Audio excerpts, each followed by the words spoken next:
The studio was buzzing long before the cameras went live. It wasn't just another talk show evening, it was the highly anticipated panel where Hollywood legend Robert De Niro was set to appear alongside Texas Congresswoman Jasmine Crockett. The producers had been counting on sparks, but no one could have imagined just how explosive the night would become. The audience clapped as the host welcomed the guests, but there was an undercurrent of tension already swirling.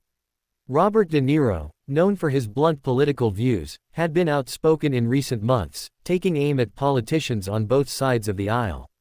Meanwhile, Jasmine Crockett had been building a reputation as one of the most fearless voices in Congress, unafraid to clash with anyone, no matter their stature. At first, the conversation started with light-hearted banter. The host asked De Niro about his new film, and the actor smiled faintly, speaking about the craft of acting and how much he still loved storytelling even after decades in the business. But the mood shifted when the topic turned to politics. The host leaned forward. "Robert, you've never shied away from speaking your mind when it comes to leaders in this country. Do you think Hollywood should be more involved in political conversations?" De Niro's eyes lit up. He leaned into the microphone, his voice sharp. "Of course. Silence is complicity. Too many people in power lie, manipulate, and get away with it because nobody calls them out. That's why I speak up. I don't care who it offends." The audience erupted into applause. But beside him, Jasmine Crockett raised her eyebrow. She waited, then said calmly, "I respect speaking up. I respect honesty. But Robert, Hollywood has a lot of power too, and sometimes, it feels like actors shout without really understanding how the system works on the ground." The crowd gave a mixed reaction, some clapped, others murmured. De Niro turned sharply toward her. "What do you mean, don't understand?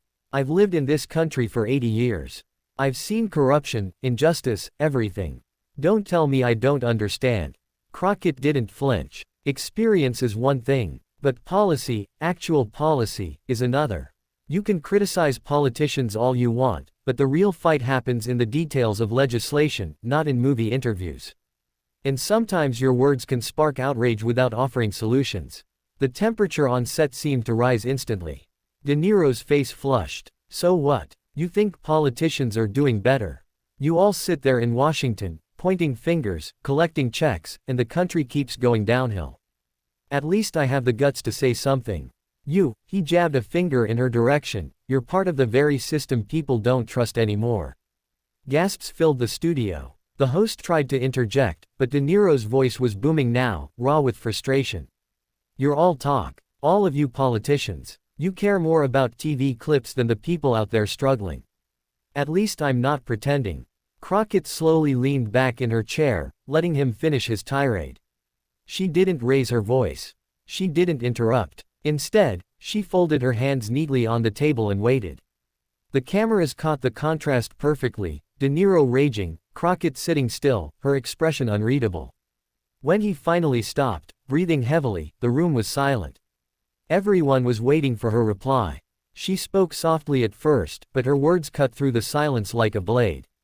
"Mr. De Niro, you've played mob bosses, presidents, soldiers. You've given this country unforgettable performances.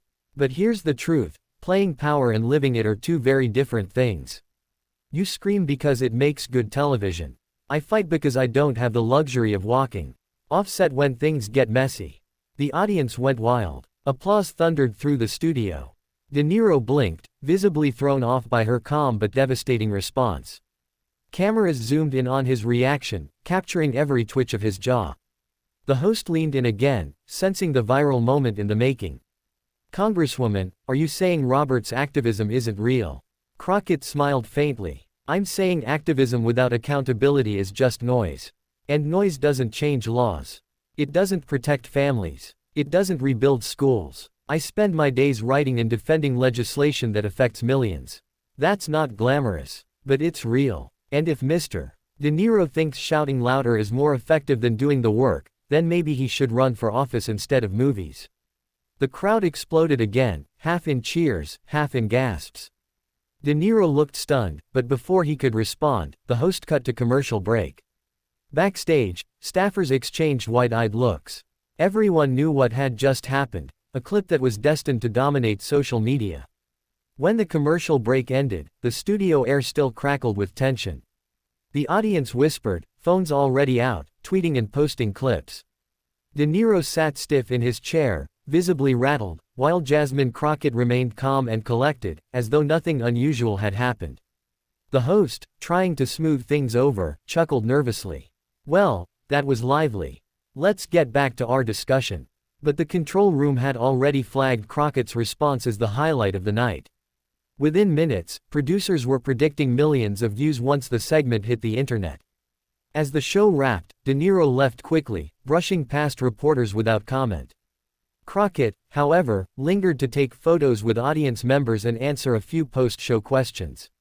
Her composure contrasted sharply with De Niro's exit, making the comparison even starker.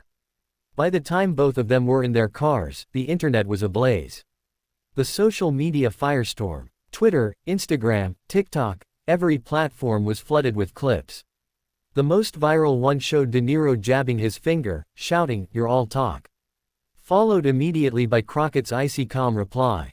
Playing power and living it are two very different things. It was replayed, remixed, captioned, and shared. Memes appeared within hours. One viral meme showed De Niro in one of his famous roles, raging at Crockett, with the caption, "When an Oscar meets Congress." Others sided with De Niro, praising him for his passion. But the overwhelming narrative was that Crockett had owned the moment with her poise and precision. Headlines across the nation. The next morning, news outlets splashed the story everywhere. New York Times, De Niro loses his cool, Crockett keeps hers. Hollywood Reporter, Robert De Niro's fiery clash with Congresswoman Crockett breaks the internet. Politico, passion versus policy, what the De Niro-Crockett showdown reveals about public trust. Cable networks ran the footage on loop, dissecting every gesture and word. Pundits debated whether De Niro's anger represented righteous frustration or celebrity overreach. But almost unanimously, Crockett's performance was hailed as the night's turning point. De Niro's regret. Behind closed doors, Robert De Niro was furious at himself. In private conversations with friends, he admitted he had let his temper take control. "She baited me," he muttered, pacing in his New York apartment. "I let her get under my skin. And now I look like the crazy one." But his longtime publicist had a different take. "Robert, this isn't just bad press. It's a moment. You can either double down and keep shouting, or you can pivot and show humility. People love redemption arcs." De Niro wasn't used to backing down, but the more he saw the clips replayed, the more he realized Crockett hadn't insulted him personally, she had challenged his method.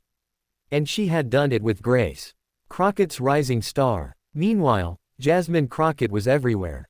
Morning shows requested interviews. Podcasts dissected her one-liners. Her campaign donations spiked overnight, small dollar contributions pouring in from young voters who admired her ability to face down a Hollywood giant without breaking a sweat. One clip of her calmly saying, "Noise doesn't change laws," became the centerpiece of her TikTok campaign videos. Even people who disagreed with her politics admitted she had handled herself with rare composure.